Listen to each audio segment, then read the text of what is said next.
ओं निरञ्जनं नित्यमनन्तरूपं भक्तानुकम्पादितविग्रहं वै ईशावतारं परमेशमिद्यं तं रामकृष्णशिरसा नमामः।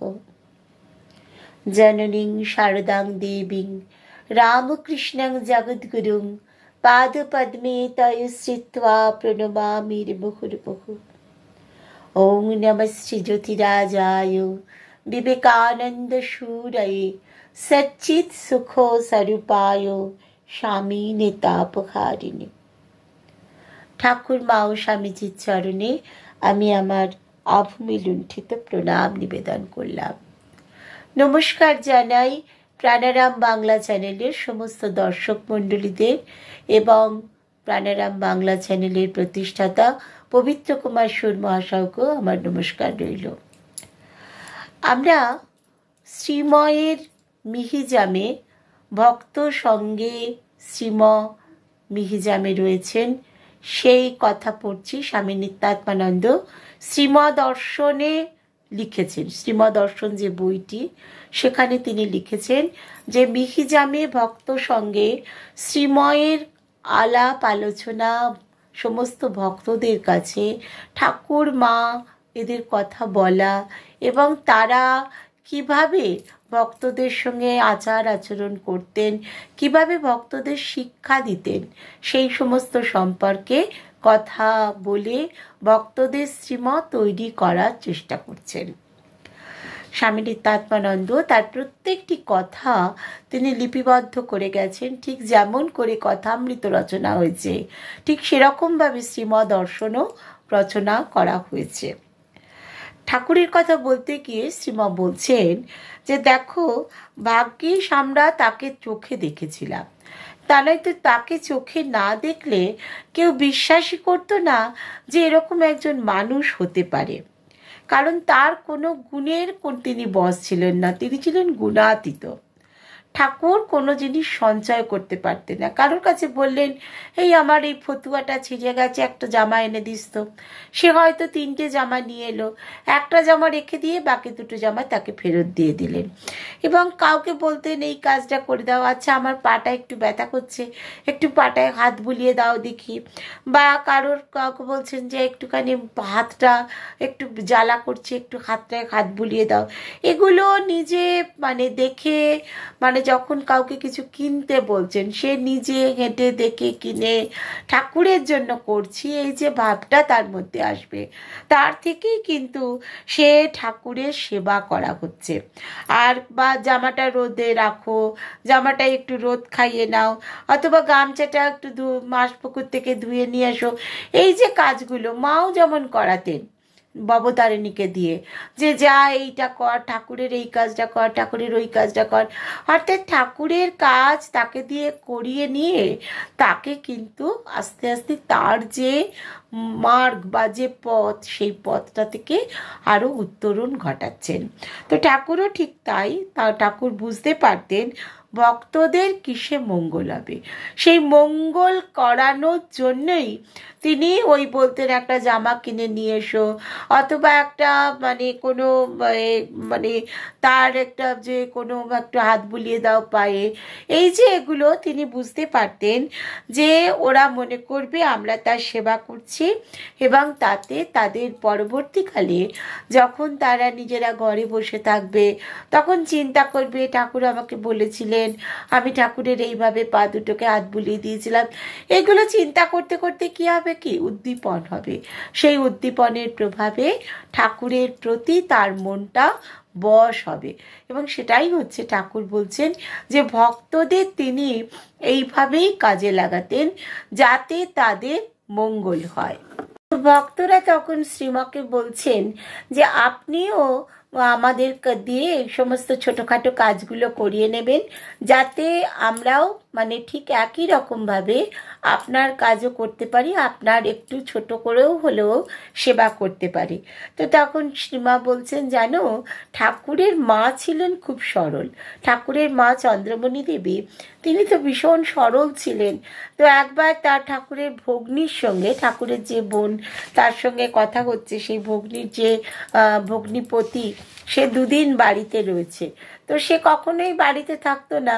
তো দুদিন রয়েছে দেখে তো ঠাকুরের মা তাকে বলেছেন, কি বাবা, এখন বুঝি পাখা ভেঙে গেছে? মানে তার একটু শরীরটা খারাপ ছিল, সে বেরোতে পারেনি। তো তাতে তার মানে ঠাকুরের বোন এসে ঠাকুরকে বলছে যে, দেখো দেখি মা কিরকমভাবে কথা বলছে। আসলে মা এত সরল ছিল, এই ব্যাপারটা নিয়ে কেউ যে কিছু মনে করতে পারে সেই ধরনের ভাবনা চিন্তাই তার ছিল না।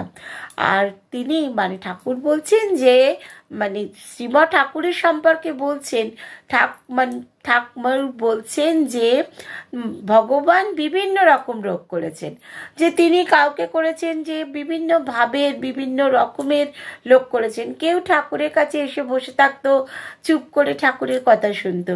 কেউ এসে এগিয়ে এসে ঠাকুরের একটু সেবা করলো, একটু তাকে জল এনে দিল বা একটু তার গায়ে পিঠে হাত বুলিয়ে দিল, কেউ তার জন্য একটু খাবার নিয়ে এলো, ইত্যাদি বিভিন্নভাবে যে যেমনভাবে পারত সেইভাবে সেবা করতো। আবার কেউ কেউ হয়তো ঠাকুরের কাছে একদিন এলো, এসে দেখলো ঠাকুর যে সমস্ত কথা বলে তার ঠিক মতন তার ভালো লাগছে না, সে তখন অন্য লোকেদের কাছে গেল। অর্থাৎ তারা যেরকম কথা বলে, তারা কেউ বিদ্যাসাগর মহাশয়ের কাছে যেত, কেউ হয়তো সুরেন ব্যানার্জির কাছে যেত, কেউ হয়তো কোনো ধনী লোকের কাছে যেত, যে যেখানে যার যেখানে মন চায় সে সেখানেই যেত। অর্থাৎ ঠাকুরের কাছে যার মন চায় সে ঠাকুরের কাছে আসতো, যার অন্যখানে মন চায় সে সেখানে যেত।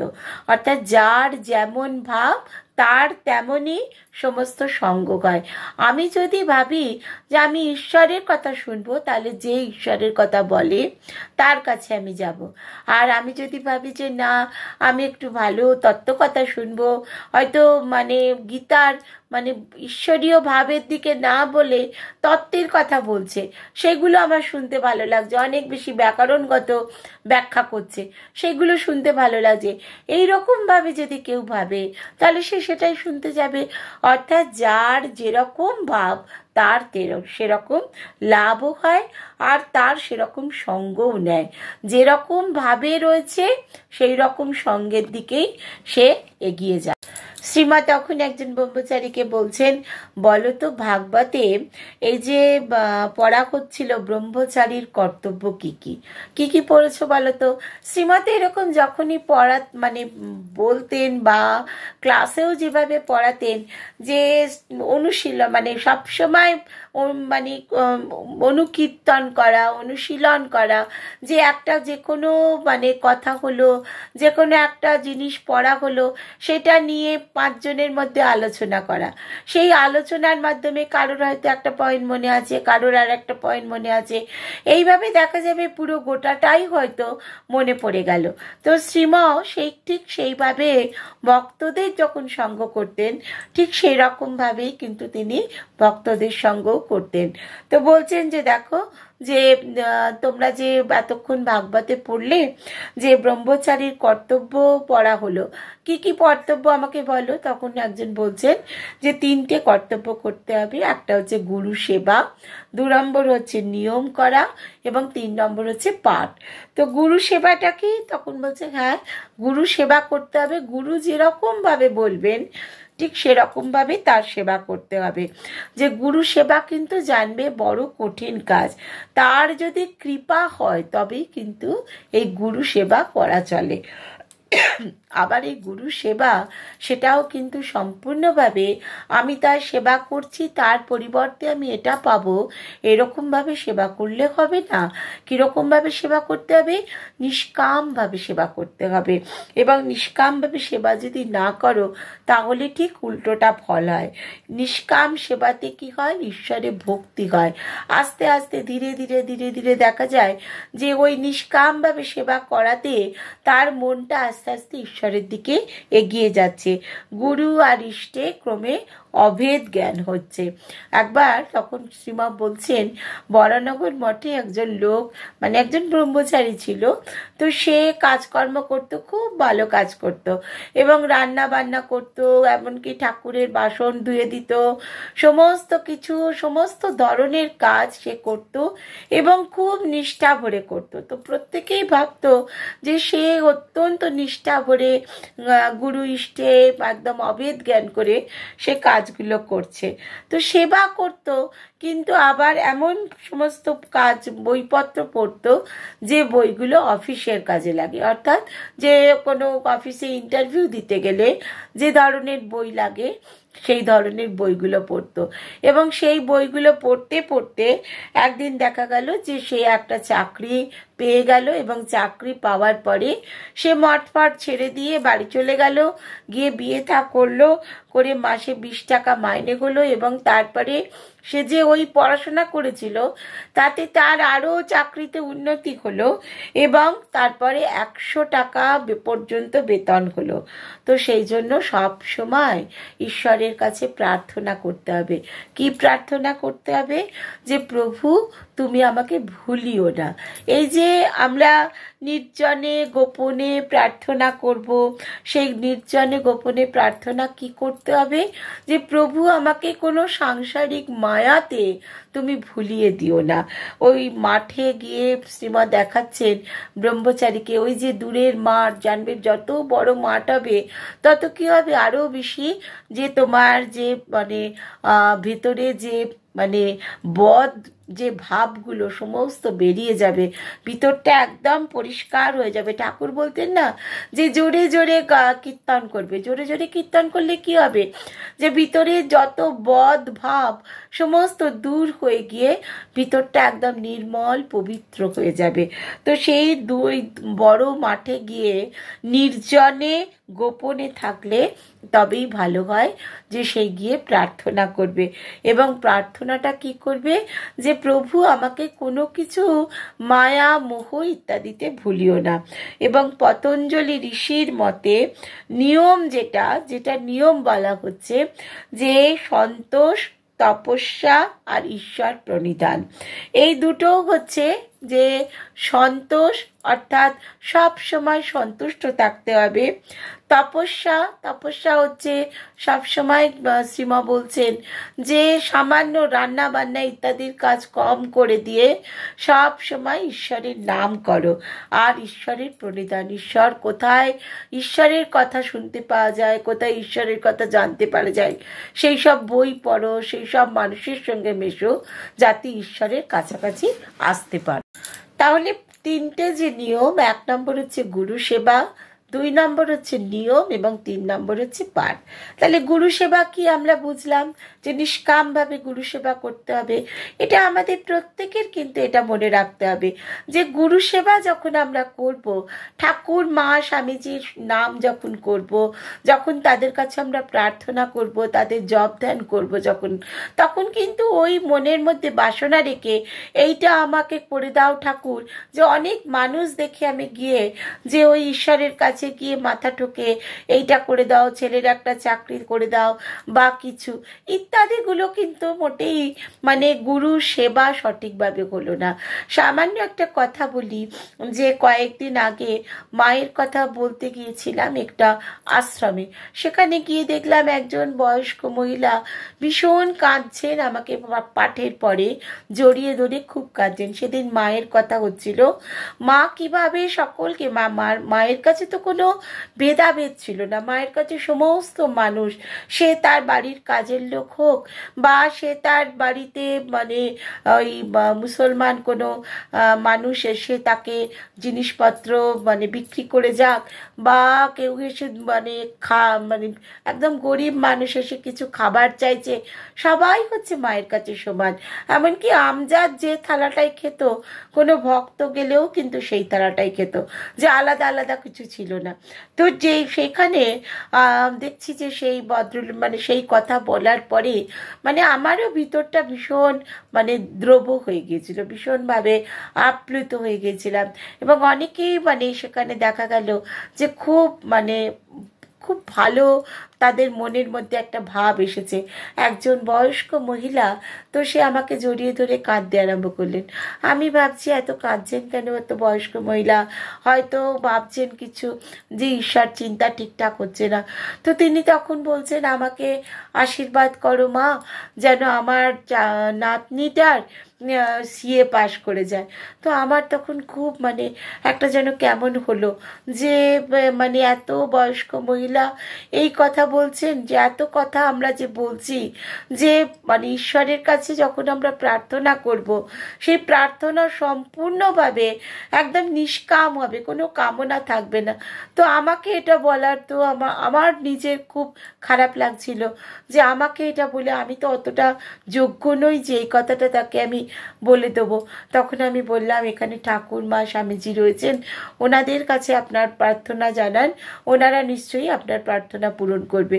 তো এটাই হচ্ছে যে যখনই কোনো গুরু সেবা করব বা গুরুর কথা শুনবো বা কোনো মানে ঈশ্বরের মানে নাম জ্ঞান শুনবো, সেখানে কিন্তু সম্পূর্ণভাবে নিষ্কামভাবে এটা করতে হবে। যদি আমরা নিষ্কামভাবে করতে পারি, তখনই কিন্তু আমাদের যে কারণের জন্য আমরা, অর্থাৎ ঈশ্বরকে প্রাপ্তির জন্য আমরা যাচ্ছি, আমরা কিন্তু কোনো কিছু ওই অফিসে উন্নতি বা দুটো আরও বেশি কিছু চাকরি বাকরিতে উন্নতি পাওয়া সেসবের জন্য না। আমরা যাচ্ছি কি, যে ঈশ্বরকে যেন জানতে পারি, সেই জায়গাটা আমাদের যেন একেবারে পরিষ্কার হয়ে যায় পথটা। এরকম নিষ্কামভাবে প্রার্থনা করতে হবে। আর পাঠ কি করতে হবে? পাঠ মানে হচ্ছে যে শুধুমাত্র ওই বই পড়ে না। ওই যে ভদ্রলোকের কথা শ্রীমা বললেন, যে তিনি সেবাও করছেন আর একদিকে চাকরির পরীক্ষা দিবেন বলে সেরকম পড়াশোনাও করছেন, সেসব পাঠ না। যদি সত্যি সত্যি ঈশ্বরকে পেতে হয়, তাহলে মানে একেবারে অধ্যাত্ম শাস্ত্র, যাতে যেটা পড়ে মনটা ঈশ্বরের দিকে নিয়ে যায়, সিদ্ধান্ত শাস্ত্র, যেমন গীতা, উপনিষদ, ভাগবত, কথামৃত, এইগুলো সমস্ত পড়তে হবে, যেগুলো পড়ে আমরা ক্রমশ ঈশ্বরের নিকটবর্তী হব। ঈশ্বরের নিকটবর্তী হলে তবেই তো ঈশ্বরকে পাওয়া যাবে। যদি নিকটবর্তী না হই, তাহলে কি করে তাকে পাবো? আমরা যদি এই ভক্ত সঙ্গে শ্রীম এইটার মধ্যে আমরা পড়তে পড়তে যদি ভাবি যে না, এই কথাটা তো আমার মানে ঠিক, আমি যে জিনিসটা চাইছি সেটা তো হলো না, সেটা ভাবলে চলবে না। প্রত্যেকটি কথাই কিন্তু আমাদের ঈশ্বরের কাছে নিয়ে যেতে হবে, এবং সেইভাবেই সেই ধরনের পড়াশোনাই আমাদের করতে হবে। আর শৌচ স্নানাদি দ্বারা বহিঃশৌচ হয়, কিন্তু অন্তর শৌচ কিসের দ্বারা হবে? ঈশ্বরের চিন্তা দ্বারা। ভগবানকে মনে করতে হবে, ধ্যান জপ করতে হবে। অন্তর শৌচ কিন্তু অনেক বেশি প্রয়োজনীয় বহিঃশৌচের চেয়ে।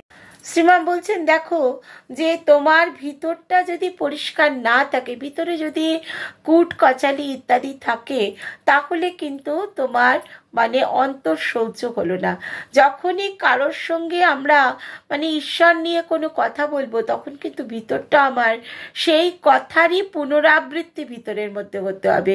যে ভিতরে আমি অন্যরকম মানে কাউকে সন্তুষ্ট করার জন্য ঈশ্বরীয় কথা কইছি, কিন্তু ভিতরে আমার অন্য কথা বলছে, যে অমুকের কাছে গিয়ে এই সুযোগটা আমাকে নিয়ে আসতে হবে, তাহলে কিন্তু মোটেই অন্তঃশৌচ হলো না। অন্তঃশৌচ এবং বহিঃশৌচ এই দুটোর খুব প্রয়োজন, কিন্তু আবার বহিঃশৌচও দরকার। যদি একটা নোংরা লোক স্নান করে না, সে হয়তো একটা জামা বা একটা কাপড় অনেক দিন ধরে পরে, সেগুলো কাচে না, সেইগুলোও কিন্তু চলবে না। একেবারে পুরোপুরি পরিষ্কার হয়ে থাকতে হবে, যাতে তাকে দেখে মানে মনে হয় যে না, সে ভিতরে এবং বাইরে দুই দিকেই যেন ঈশ্বরীয় আরাধনা করছে। এবং এইভাবেই ব্রহ্মচর্য নিয়ে 12 বছর থাকতে হয়। সীমা বলছেন, দেখো এখনকার দিনে আর 12 বছর থাকে না। আজকালকার দিনে 2-1 বছর থেকেই সন্ন্যাস নিয়ে নিল, গেরুয়া পরে নিল, নিয়ে একবারে পাকা হয়ে গেল। এবং এই গেরুয়াটা তো শুধু একটা সাইনবোর্ড নয়, এটা হচ্ছে ফ্যাশনও নয়, এটা হচ্ছে কি, যে আমি যে ঈশ্বরের কাছে চলে গেছি সেইটার একটা নিদর্শন। এই যে রঙিন করে নিল, সাদা কাপড়কে রঙিন করে নিল। সেই রঙিন করার অর্থটা কি, যে আমার মনটাও কিন্তু রঙিন হয়ে গেছে। শুধু মনটা রঙিন হলো না, মনটা যেমনকার সাদাই রইল, বাইরে রঙিন কাপড় পরলো তাতে কিন্তু কিছু লাভ হবে না। মনটিকেও রঙিন করতে হবে, যাতে মনটা সব সময় ভগবানে লগ্ন থাকে। তখনই হচ্ছে গেরুয়া নেওয়ার যথার্থ অধিকার। নয়তো অনেক দিন গুরু সেবা করলো, তারপর গুরু নিজেই বললেন তুমি এবার গেরুয়া পরো, তখন গেরুয়া পরলো, সেটাও হতে পারে। যেমন আমরা দেখেছি যে কাঠিয়া বাবা বা এদের কাছে, যে এরা কিন্তু ওই সাদা কাপড় পরতেন। অনেক সাধু সন্ন্যাসীকেই আমরা দেখেছি যে তারা কিন্তু সাদা কাপড় পরেই থাকতেন। কিন্তু আবার আজকাল দেখা যায় যে রাস্তায় ঘাটে যে অনেক সন্ন্যাসী, হয়তো মানে বিশেষ করে হরিদ্বার বা ঋষিকেশ যেতে গেলে অনেক সন্ন্যাসীকে দেখা যায় যে যারা হয়তো ওই খুব কম বয়স গেরুয়া পরে যাচ্ছে। সে হয়তো 12 বছর ঈশ্বরের নাম গানই করেনি, কিন্তু ওই গেরুয়াটা পরে তার গ্রাসাচ্ছাদনের জন্য একটা ব্যবস্থা করে নিয়েছে। হয়তো লেখাপড়াও যেমন শেখেনি, চাকরিও পায়নি, তো কি আর করবে, ওই গেরুয়াটা পরে নিল, ওটা একটা পেশা হিসেবে নিয়ে নিয়েছে। তো সেখানে কিন্তু ঈশ্বর সেই জায়গায় থাকবেন না। ঈশ্বর থাকবেন কোথায়? যার মনটাও ওই গেরুয়া রঙে ছোপানো এবং তার বাইরের যে কাপড় সেটাও গেরুয়া রঙে ছোপানো, অর্থাৎ মনটা সম্পূর্ণভাবে ঈশ্বরের নিবেদিত প্রাণ হয়ে থাকতে হবে। তবেই কিন্তু সেখানে এসে ভগবান বাসা করবেন। তো আমরা সকলে তো সেটাই চাই, যে ভগবান আমাদের মনের মধ্যে এসে বাসা করুন, এবং ভগবানকে যেন আমরা চিন্তা করলেই তার যে রূপ আমরা যেন চিন্তন, মানে আমাদের চিন্তার মধ্যে যেন আমাদের আসতে পারে। তো সেই জায়গায় যেতে হলে আমাদের কিন্তু একেবারে প্রচেষ্টা করতে হবে। অনেক অনেক চেষ্টা করলে তবেই কিন্তু সেটা পাওয়া যেতে পারে। আরেকটা দিনের মিহিজামের কথা স্বামীজি লিখেছেন। তো সেখানে বলছেন সেই দিনটা ছিল একাদশী। তো একদম ভোর রাতে শ্রীমা শিখিয়েছিলেন 3টে সাড়ে 3টের মধ্যে উঠে পড়ে স্নান টান করে বসে অশ্বত্থ তলায় বা জাম গাছের তলায় বসে ধ্যান জপ করতে হবে। তো আশ্রমে যে কজন ছিল সবাই ঠিক ওই রকমভাবে, যে বিভিন্ন গাছের তলায় ওরকমভাবে বসে তারা ধ্যান জপ করছে। আর আস্তে আস্তে মানে তারা ওই ভোর থাকতে, সূর্য ওঠার আগেই অন্ধকার থাকতে থাকতে তারা বসেছিল। তারপরে রাত্রি শেষে যখন ওই আস্তে আস্তে মানে সূর্যের আলো ক্রমশ উঠছে, একটা একটা করে পাখি ডাকছে, 2-1টা গরু এগিয়ে যাচ্ছে, আর চারিদিক একেবারে নিস্তব্ধ, শুধুমাত্র পাখির ডাকটা শোনা যাচ্ছে, আর ওই গরুগুলো পাতা মারিয়ে যাচ্ছে, শুকনো পাতা, তার আওয়াজটা শুনতে পাওয়া যাচ্ছে। আর শ্রীমা একটা হরিতকি গাছের মানে হর্তুকি গাছের তলায় রয়েছেন, বসে আছেন, এবং কিছুক্ষণ হয়েছে সূর্যোদয় হয়েছে, আর 2-4টে গাভী বিচরণ করছে। এবং এগুলো মানে এত সুন্দর করে বর্ণনা করেছেন, যেন আমরা এই বর্ণনাটুকুকে পড়লে পরেই সেই চিত্রটা সম্পূর্ণভাবে আমরা মানে আমাদের যদি চোখ বুঝি আমরা যেন ধ্যানে দেখতে পাই। যে সমস্ত ব্রহ্মচারী বা যারা আশ্রমের মানে 2-1টি ছাত্র বা কোনো মাস্টার মশাই যারা এসে শ্রীমার সঙ্গে থাকতেন, তারা ওই ভোর থাকতে উঠে তারা ওই বিভিন্ন গাছের তলায় বসে ধ্যান জপ করছেন। আর শ্রীমা তৈত্তরীয় উপনিষদের ভৃগুবল্লী সুর করে পাঠ করছেন। সামনে একজন ব্রহ্মচারী বসে আছেন। পাঠ মানে যখন শেষ হলো, পাঠ যখন শেষ হলো, তখন ভৃগু বরুণ সংবাদ বলছেন, যে ভৃগু ঋষি পিতা বরুণের কাছে বসে বলছে যে অধিহি ভগব ব্রহ্মেতি, ভগবান আমাকে ব্রহ্মতত্ত্বের শিক্ষা দিন। পুত্রকে ব্যাকুল দেখে যে পিতা বললেন, ইয়ত বা ইমানি ভূতানি জায়ন্তে যেন ইয়াতানি জীবন্তি যৎ প্রয়ান্ত অভিসংবসন্তি তদ্বি জিজ্ঞাসস্য তদ্ব্রহ্মেতি। অর্থাৎ জগতের সমস্ত প্রাণীগণ যা থেকে উৎপন্ন হয়েছে, যার দ্বারা তারা বেঁচে থাকে, আর যারা অন্তে তাকে আশ্রয় করে তাকেই কি ব্রহ্ম বলে জানবে। পিতার আদেশে পুত্র ভৃগু তপস্যা করতে লাগলো। কিছুদিন পরে তার মনে হলো অন্নই হচ্ছে ব্রহ্ম। তো তারপরে সে বলল যে না, অন্নই হচ্ছে ব্রহ্ম, অন্ন শরীর থেকে উৎপন্ন হয়, অন্ন দ্বারা রক্ষা হয়, আবার অন্নে পরিণত হয় শেষে।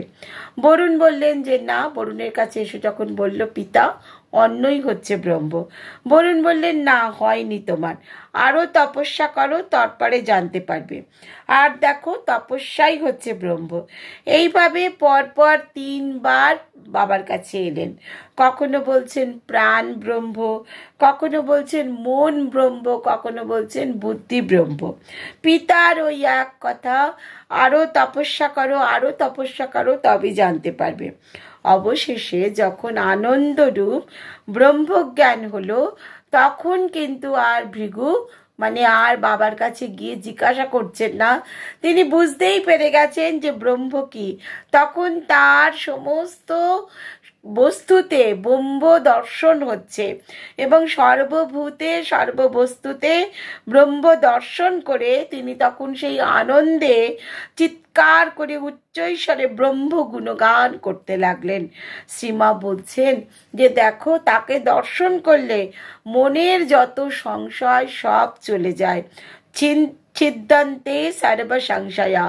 এই যে আমাদের মনের মধ্যে কত কিছু সংশয় হয় যে এটা ঠিক কিনা, ওটা ঠিক কিনা, কিন্তু যখন আমরা জানতে পারি যে সত্যিটা কি, তখন কিন্তু সমস্ত সংশয় চলে যায়। আর নয়তো এটা বড় শক্ত, কারণ তাই এক একবার ব্রহ্ম বলে ধরছে আর ছাড়ছে। মন প্রসন্ন হয় কি না হয়। ঠাকুর বলেছিলেন যে বাক্সটা মুখে মুখে পড়ছে না।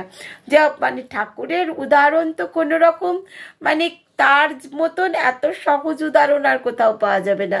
যে বাক্সটা যদি ঠিকঠাক মুখে মুখে পড়ে, তবে একটা কট করে শব্দ হবে। সেই কট করে শব্দটা হলে তখন আমরা বুঝতে পারবো যে না, বাক্সটা ঠিকঠাক এঁটেছে, না হলে আমরা বুঝতে পারবো না। এবং ঠাকুর, যার কোনো রকম যে সংসারে আসক্তি নেই, তিনি কিন্তু এই সমস্তগুলো সম্পর্কে একদম এত বাকিবহুল ছিলেন, এত মাথা তার পরিষ্কার ছিল। তিনি বলতেন বাক্সটা ঠিকঠাক যদি না পারে, মুখে মুখে না পারে, তাহলে কিন্তু মন প্রসন্ন হবে না। অর্থাৎ ব্রহ্ম প্রাপ্তি যতক্ষণ না হচ্ছে, ততক্ষণ পর্যন্ত কিন্তু ব্রহ্ম কি বস্তু সেটা বোঝা যাবে না। ঠাকুর বলতেন, শ্রীমা বলছেন যে ঠাকুর বলতেন 7 দেউড়ির পরে যখন রাজাকে দেখলে, তখন কে রাজা এই প্রশ্নটা আর মনের মধ্যে হলো না। যখন বুঝলে যে বাপের নিকট আসেন নাই আর জিজ্ঞেস করতে, অর্থাৎ যে ভৃগুর যখন বরুণের কাছে আর এলেন না, যখন ব্রহ্ম কি বুঝতে পেরে গেলেন। অর্থাৎ ব্রহ্ম কি বুঝতে যতক্ষণ না পারছেন, ততক্ষণ পর্যন্ত গিয়ে গিয়ে জিজ্ঞেস করছেন। কিন্তু যেই মুহূর্তে বুঝে গেলেন, তখন কিন্তু মনটা আনন্দময় এত হয়ে উঠল, তখনই বুঝলেন এটাই হচ্ছে ব্রহ্ম। এবং এইরকমভাবেই ঠাকুরের উদাহরণ হচ্ছে যে 7 দেউড়ির পরে যখন গিয়ে রাজাকে দেখলে, তখন আর প্রশ্ন করতে হলো না যে কে রাজা। তখনই বুঝতে পারলেন তার চেহারা দেখে বা সব কিছু, যে এটাই হচ্ছে রাজা। অর্থাৎ ব্রহ্ম কি সেটা জানতে পারছেন যখন, তখন হচ্ছে সমস্ত সংশয় দূর হয়ে যায়। এবং সেই সংশয় দূর হবে কিসে?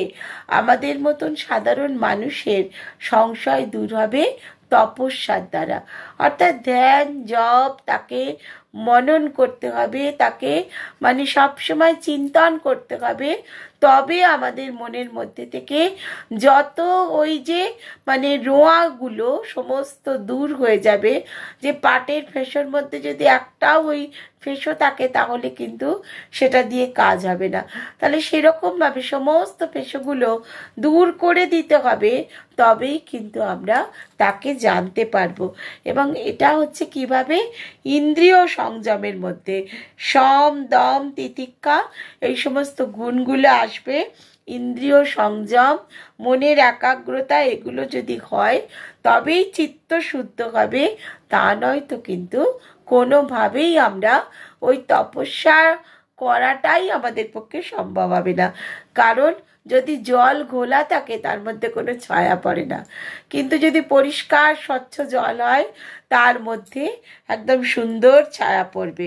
তো সেই রকমভাবে শ্রীমা বলছেন যে দেখো, যে যখনই মানে সংসারের যে উপসর্গগুলোর কথা বলছেন, তখন বলছেন যে সংসারের উপসর্গগুলো কি কি পড়লে আর একবার বলো দেখি।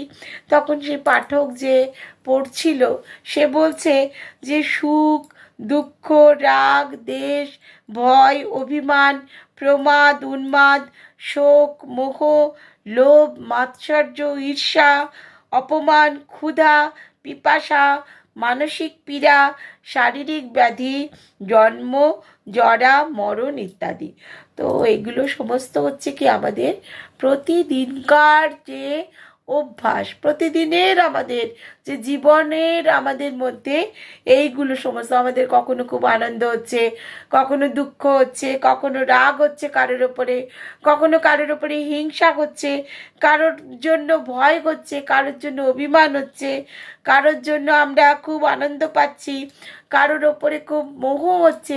অর্থাৎ এইগুলো সমস্ত কিছু যখন ছেড়ে দেওয়া যাবে, অর্থাৎ ত্রিতাপ জ্বালা এই সমস্ত যদি দূর হবে কখন, যখন আমরা তার শরণ নেব। এই শরণাগতি সেটাই হচ্ছে আমাদের কাছে সব থেকে বড়, আমাদের মানে সব থেকে আমাদের একটা পদ্ধতি, যে শরণাগতি হলে তখনই কিন্তু আমাদের ভিতর থেকে যে ত্রিতাপ জ্বালা সেগুলো সমস্ত যদি দূর হয়ে যায়, তখনই কিন্তু আমরা বুঝতে পারবো যে কোনটা আমাদের চাইছি আমরা। মানে আমরা তো নিজেরাই জানি না যে কি চাইছি। আমরা একটা জিনিস চাই, তার পরক্ষণে আরেকটা জিনিস চাই, অর্থাৎ নিজেরা নিজেদের কিছুই জানি না। কিন্তু যেই মুহূর্তে আমরা জানতে পারবো যে হ্যাঁ এটাই হচ্ছে সঠিক, তখনই কিন্তু আমরা ওই ত্রিতাপ জ্বালা সেগুলো সমস্ত দূর হয়ে যাবে, তবেই কিন্তু আমরা ঈশ্বরের কাছে পৌঁছতে পারবো। তো এরপরে ওই কেওড়াজালি বলে ওখানে একটা ছোট পল্লী ছিল। কেওড়াজালি ওরকম মিহিজামেরই কাছাকাছি একটা মানে জায়গা, একটা ছোট পাড়ার মতন, সেটা মিহিজাম থেকে 5 মাইল দূরে। সেখানে 30 ঘর লোক থাকে। আর ওই মানে রাস্তার 2 ধারে ওই খড়ের বাড়ি। আর সেখানে একজন ভদ্রলোক, তার নাম হচ্ছে নিতাই রায়। তিনি আয়ুর্বেদিক চিকিৎসা করেন এবং মানে সমস্ত মানুষজনকে দেখেন, খুব ভক্ত লোক। একবার ওই নিকটবর্তী ঘাটোয়াল রাজাদের কারোর সঙ্গে তার খুব চেনাশোনা আছে, তার অবস্থা ভালো। রামনবমীর উপলক্ষে তিনি ভগবানের লীলা মহোৎসব করছেন। এবার সেই একাদশীর দিনে কীর্তন শেষ হবে।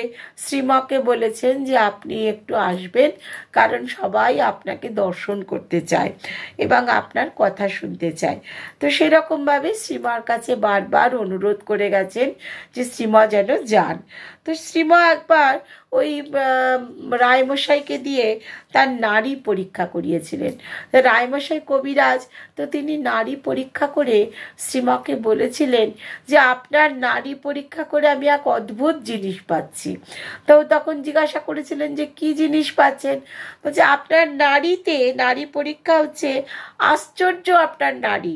কারণ আমাদের শাস্ত্রে বলে এরূপ নাড়ি 2টো লোকের হয়, এক হচ্ছে মৃত্যু যার সম্মুখে তার এরকম নাড়ি হয়, আর 2 নম্বর হচ্ছে যোগীদের এরকম নাড়ি হয়।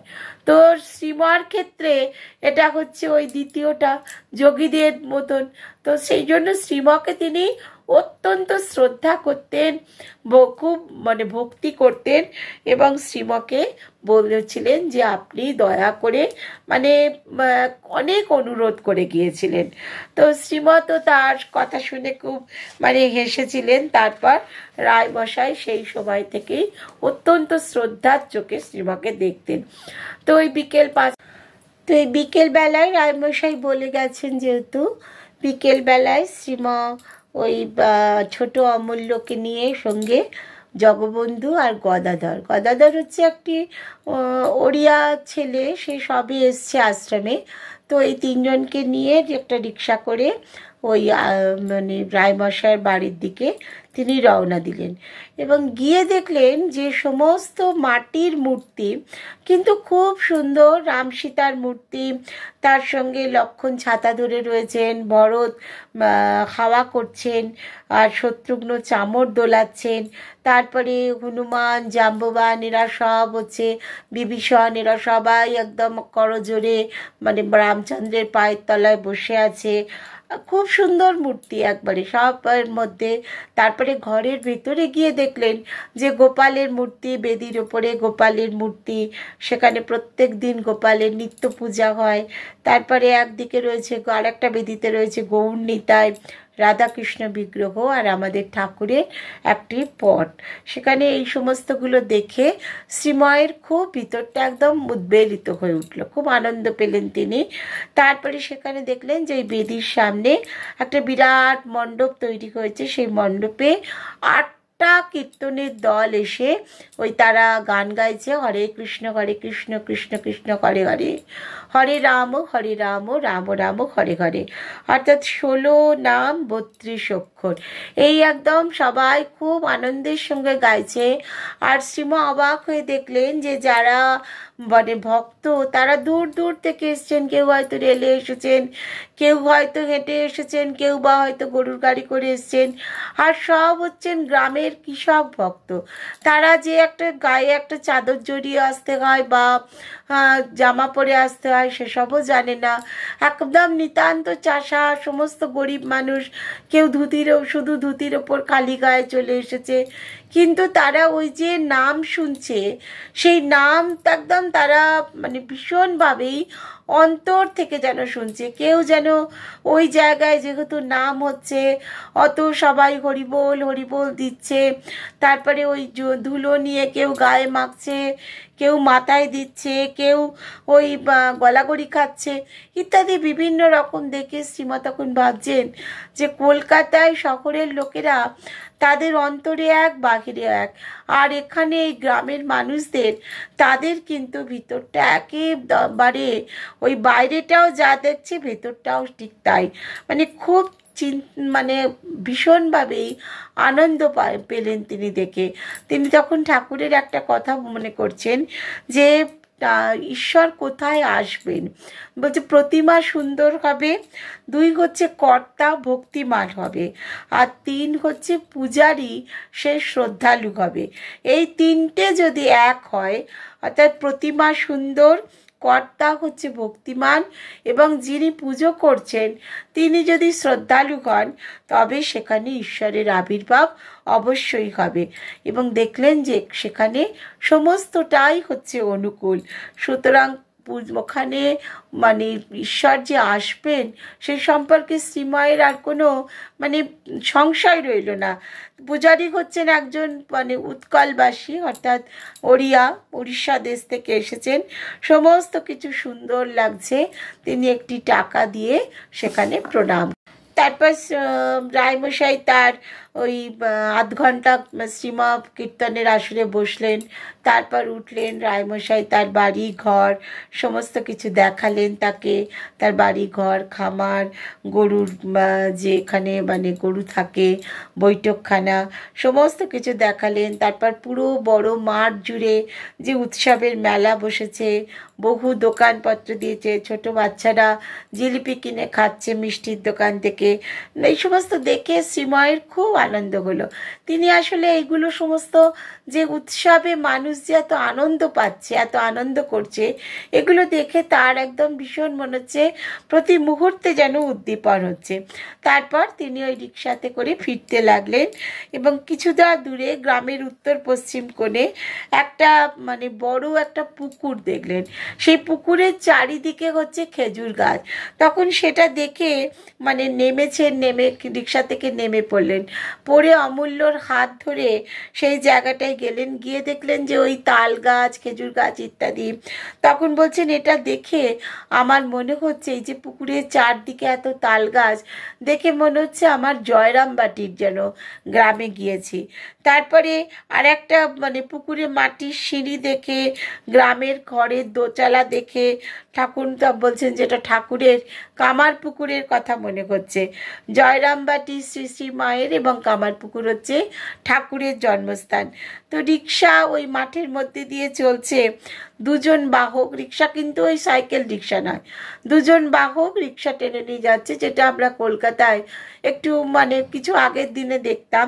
ঠিক সেরকম দুজন এগিয়ে নিয়ে যাচ্ছে রিক্সাটাকে, আর তার সঙ্গে দুজনই অমূল্য হারিকেন নিয়ে যাচ্ছে, আর জগবন্ধু পেছন থেকে গাড়িটাকে ঠেলছে, আর গদাধর তার হাতে জলের পাত্র রয়েছে, কারণ কার কখন জল তেষ্টা পায় সেই জন্য। কারণ ভূমি হচ্ছে আন্ডুলেটিং, কিছুটা উঁচু নিচু যে সে ভূমি, যার ফলে কোথাও উঠছে কোথাও নামছে, আর রাস্তাও হচ্ছে বালুকাময়। তো শ্রীময়ের যাতে কোনো রকমভাবে আঘাত না লাগে সেই জন্য সবাই একেবারে মানে সতর্ক হয়ে রয়েছে। আর আকাশে তো যেহেতু পূর্ণিমা সামনে, সেজন্য খুব সুন্দর চাঁদ উঠেছে, একদম নির্জন প্রান্তর, মহুল হরিতকি প্রভৃতি মানে গাছ রয়েছে প্রচুর, আর দূরে কৃষ্ণবর্ণ পাহাড় দেখা যাচ্ছে, মানে সন্ধ্যের বেলাতে মৃদুমন্দ হাওয়া দিচ্ছে, সমস্ত কিছু যেন একেবারে মনে হচ্ছে ঈশ্বরের জন্য আরাধনা করার অনুকূল। তখন একজন ভক্তের প্রতি শ্রীমা বলছেন, দেখো এত সুন্দর একটা তপবনের মতন একটা মানে বিয়ে হয়েছে, এই যে মানে যেন অধ্যায় রচনা করা হয়েছে, আর মনে হচ্ছে চারিদিকে যেন মুনি ঋষিরা বাস করেন।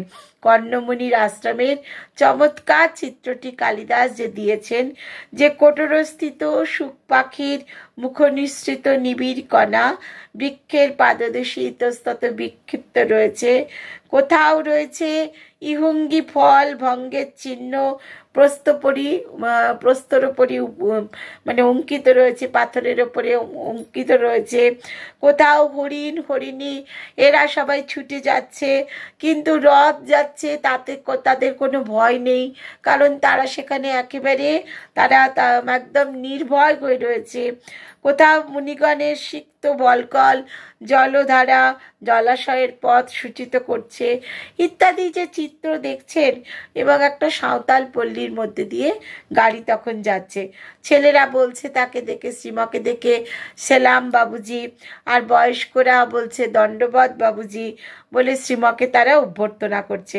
মিহিজামে গেলে তারা মাঝে মাঝেই শ্রীমাকে দর্শন করতে যায়, আর তিনি সকলকে কুশল প্রশ্ন করছেন, সবাই ভালো আছে কিনা, ছেলেদের বলছেন তাদের মতন করে ভাষায়, কিরে কেমন আছিস, তোরা ভালো আছিস কিনা। এবং তারপরে একটা বাড়ির সামনে শ্রীমা নামলেন রিক্সা থেকে এবং বাড়ির মধ্যে প্রবেশ করলেন। এবং কিছুদিন হলো, সেই 2-1 দিন হলো সেই বাড়িতে একটি বিয়ে হয়েছে। তো বাড়ির পর একটা বাড়িতে বিয়ের উদ্যোগ হচ্ছে, তো গাড়ি আবার চলতে শুরু করলো। শ্রীমা বললেন যে বড় মানে আমার স্বাদ ছিল যে মাঠের মধ্যে ওই গৃহস্থ ভক্তদের যে আনন্দ উৎসব সেটা দেখি, সাঁওতালের পল্লী, তারপরে চাঁদ, মাঠে চাঁদ, বন পাহাড় সমস্ত কিছু হলো, ভাগবত পাঠ আর সাঁওতালদের বিয়ে, এই দুটো যদি আমি দেখতে পেতাম তাহলে আমার সব মনের স্বাদ পূর্ণ হয়ে যেত। আর ব্রহ্মচারীকে শ্রীমা বলছেন, দেখো এই যে এত বড় মাঠ, আর এই ঠাকুর বলতেন কি জানো, বড় মাঠে গেলে পরে ঈশ্বরের উদ্দীপন হয়, যে যত বিশালতা তুমি দেখবে তত নিজের ক্ষুদ্রত্ব তখন কিন্তু মনে পড়ে যাবে, যে আমি যে কিছুই নেই এই বিরাটের কাছে, আমি যে একেবারে ক্ষুদ্র, সেই কথাটা মনে পড়ে যাবে। অর্থাৎ আমরা সবসময় কি যে একটুখানি আমাদের নিজেদের জন্য অহং ভাব নিয়ে থাকি, কিন্তু যখন আমরা ওরকম দেখব বিরাট বড় মাঠ, বা আকাশ দেখতে পারলে দিগন্ত যে পাশ থেকে থেকে ওপাশ পর্যন্ত রয়েছে, এবং অনেক উঁচুতে আকাশে কত তারা রয়েছে যেগুলোকে বিন্দুর মতো দেখাচ্ছে, কিন্তু এক একটা হয়তো সূর্যের থেকেও বড়। এগুলো যদি আমরা চিন্তা করি তাহলে আমাদের ভিতরে যে অহংভাব সেগুলো সব দূরে চলে যাবে। তো শ্রীমা সেটাই ওই ব্রহ্মচারীকে বলছেন যে এইগুলোকে দেখলে পরে মন একবারে প্রশান্ত হয়ে যায়। এবং এই যে তখন ব্রহ্মচারীও বুঝতে পারছেন যে আজকে এই সমস্ত দেখে শ্রীমা খুব আনন্দ পাচ্ছেন, এবং তার জন্যই বলছেন বারবার করে যে ঈশ্বরের কাছাকাছি এলে পরে এত সৌন্দর্য, তার যে এত ঐশ্বর্যের ভাণ্ডার, এগুলো সমস্ত দেখতে পাওয়া যায়। কিন্তু কলকাতার লোকগুলোর জন্য আমার খুব দুঃখ হয় যে তারা প্রকৃতির এই যে ঐশ্বর্যের ভাণ্ডার তারা সেগুলোকে দেখতে পেল না। সত্যিই তো গ্রামের দিকে মানে যখন আমরা গ্রামের দিকে যাই তখন দেখা যায়, বা হয়তো কোনো নির্জন প্রান্তরে গেছি, একবার নৈমিষারণ্যে গিয়েছিলাম আমরা, সেখানে একবারে লোকজন নেই, একটা নদী একদম সেখানে মানে পাশ দিয়ে বয়ে যাচ্ছে, বিস্তীর্ণ মাঠ, আর একটা পিন পড়লে শব্দ হবে, এরকম অবস্থা। সেই জায়গায় গিয়ে মনে হচ্ছে যেন চিরজীবন ওইখানে বসে থাকি। অর্থাৎ ওই সব জায়গায় গেলে পরে কি হয় যে ভিতরের সমস্ত কলুষতা সমস্ত কিছু দূরে চলে যায়, মনে হয় ঈশ্বরের জন্য এইখানে বসেই প্রার্থনা করি। এবং এগুলো দেওঘরেও যে একদম গ্রামের দিকে গেলে পরেও ঠিক একই ধরনের উদ্দীপন ভিতরে হয়। এবং তখন মানে জনৈক ব্রহ্মচারীর প্রতি শ্রীমা বলছেন, এই যে দেখো নক্ষত্রানাম অহং শশী, গীতার যে 10ম অধ্যায়ে 21 নম্বর শ্লোকে, যে এই যে বিস্তীর্ণ নভমণ্ডল, এইটা আস্তে আস্তে মৃদুমন্দ সমীরণ বইছে, বনস্পতি রয়েছে, পর্বত রয়েছে, বন রয়েছে, প্রান্তর রয়েছে, আর নির্জনতা, এই সমস্তগুলো কি করছে যে ঈশ্বরের উদ্দীপনা তৈরি করছে। বনে গিয়ে যদি তপস্যা করো সেখানেও একই ধরনের উদ্দীপনা হবে। আর এখানে এই যে পাহাড়ে হিংস্র জন্তু যদি না থাকতো তাহলে সেখানে খুব সুন্দর করে আশ্রম তৈরি করা যেত, কিন্তু ওই ভাল্লুক বা চিতা এগুলো থাকার ভয়ে সেখানে আশ্রম তৈরি করা যায় না। কিন্তু সেই জায়গাগুলো কিন্তু একেবারে মানে মানুষের সেই জায়গাতে গেলে পরেই তপস্যা হয়, সেখানে ঈশ্বরের উদ্দীপন হয়।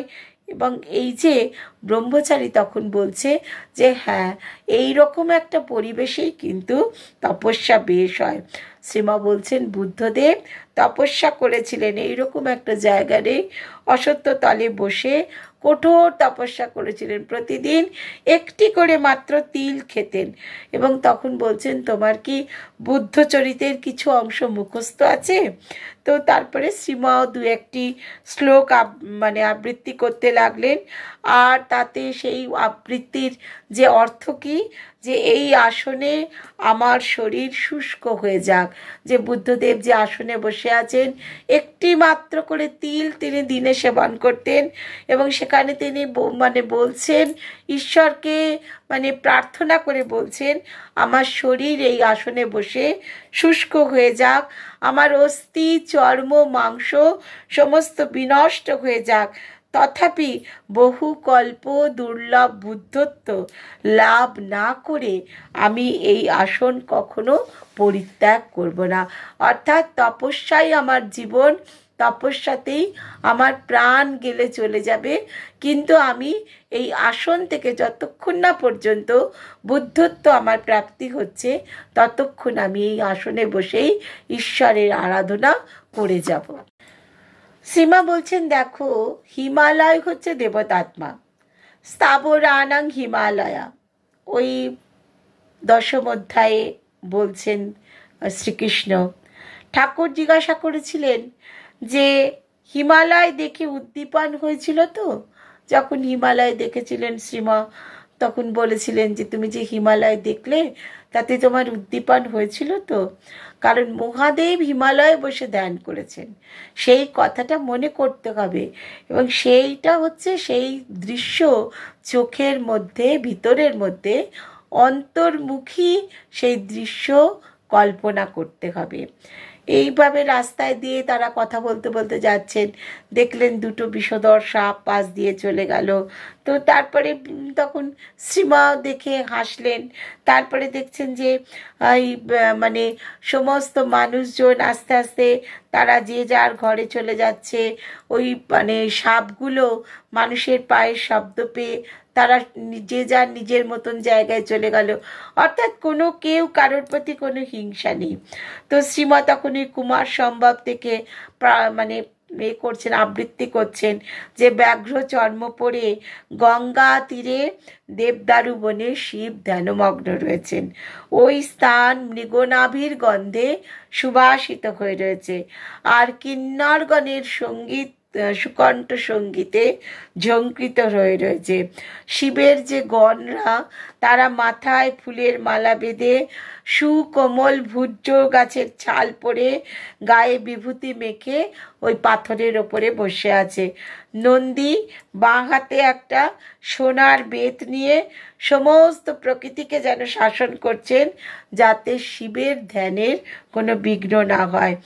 আর নিজের ঠোঁটের ওপরে তর্জনী স্থাপন করে ইশারায় শিবের গণেরা যারা পাথরের ওপরে বসে আছে তারা যেন কোনো মানে আওয়াজ না করে, সেই জন্য ঠোঁটের ওপরে যে চুপ করানোর জন্য একটা ইঙ্গিত করে রেখে দিয়েছেন। এবং নন্দীর সেই শাসনে সমস্ত প্রকৃতি শান্ত ভাব ধারণ করছে, প্রাতাটিও পর্যন্ত নড়ছে না।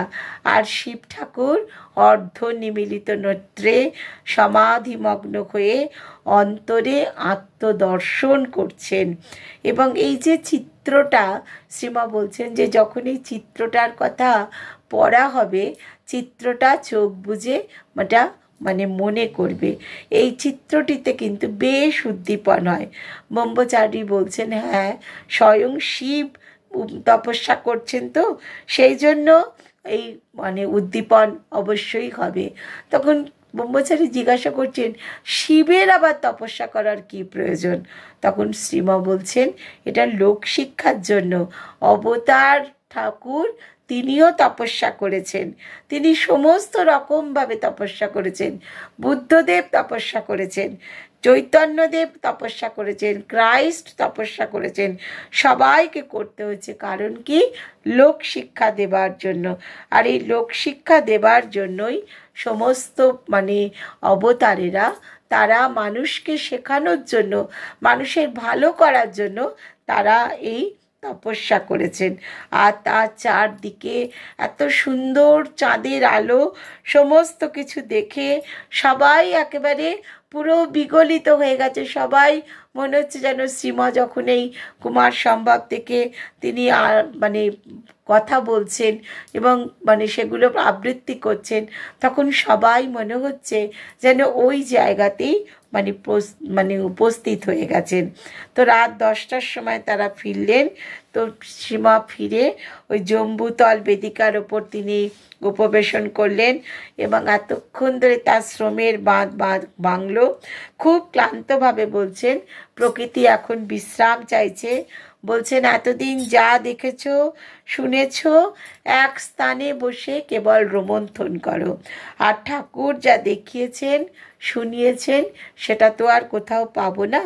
বাসনা ছিল এসব দেখতে, আর সেটাই হয়ে গেল। কারণ ঠাকুর এইরকম প্রকৃতির কথা বলতেন, সেই প্রকৃতি দেখার জন্য যে মনে বাসনা ছিল সেটাই হয়ে গেল। বাসনার কোনো নিবৃত্তি নেই, পূর্ব স্মৃতি সমস্ত স্মরণ করো, প্রকৃতি এটাই চায়। এই বলে শ্রীমা সেই জম্বুতলেই মানে সেখানেই তিনি মানে অর্ধেকটা ওই হাতের উপরে ভর দিয়ে, কোনোয়ে ভর দিয়ে তিনি বিশ্রাম করতে লাগলেন। আর তার যে সমস্ত ভক্তরা, তারা সবাই যে রাত্রিবেলা এবার শোয়া হবে, খাওয়া হবে ইত্যাদি কাজগুলো করা হবে, তারা গৃহের মধ্যে গিয়ে সেই কাজগুলো করতে লাগলো। আজ আমরা এই পর্যন্তই অনুধ্যান করলাম। এই চিত্র যেন সম্পূর্ণভাবে আমাদের চোখে আঁকা হয়ে গেল। আমরা যখন ধ্যানে বসবো তখন এই চিত্রের কথা আমরা যদি মনে করতে পারি, তাহলে আমরাও সেই তপস্যার, শ্রীমা যে তপস্যা করেছিলেন সেই তপস্যার ভাগীদার আমরাও হয়ে যাব। জয় শ্রীমা, জয় মা, জয় ঠাকুর, জয় স্বামীজি। সকলকে প্রণাম জানিয়ে আজকের মতন অনুধ্যান শেষ করলাম। ধন্যবাদ। প্রাণারাম প্রাণারাম প্রাণারাম প্রাণারাম প্রাণারাম প্রাণারাম কি যেন লুকানো নামে তাই মিষ্ট এত তব নাম প্রাণারাম প্রাণারাম প্রাণারাম প্রাণারাম প্রাণারাম